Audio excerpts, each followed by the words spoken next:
स्वामी को full class, कैसे हैं आप लोग बच्चों। 6 जनवरी है और बुध का दिन है। आज हम उर्दू में कहानी करेंगे खुदगर्ज दोस्त। एक दफ़ा का जिक्र है कि 2 दोस्त रोज़गार की तलाश में गांव से शहर जाने के लिए निकले।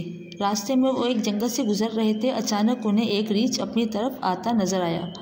एक दोस्त को दरख्त पर चढ़ना आता था, वो भागकर दरख्त पर चढ़ गया। दूसरा दोस्त वहीं खड़ा रहा। उसे याद आया कि रीछ मुर्दा चीज़ नहीं खाता।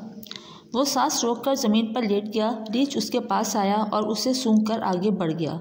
उसके जाने के बाद पहला दोस्त नीचे उतरा और उसके पास आकर बोला, शेर तुम्हारे कान में क्या कहकर गया है। उसने कहा, शेर ने मुझे नसीहत की कि खुदगर्ज आदमी को अपना दोस्त ना बनाना। नतीजा, खुदगर्ज किसी का दोस्त नहीं होता।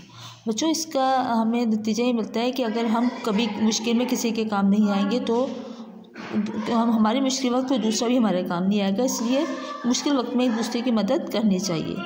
ये कहानी आपने कॉपी पर लिखनी है और इसको अच्छी तरह से याद भी करना है।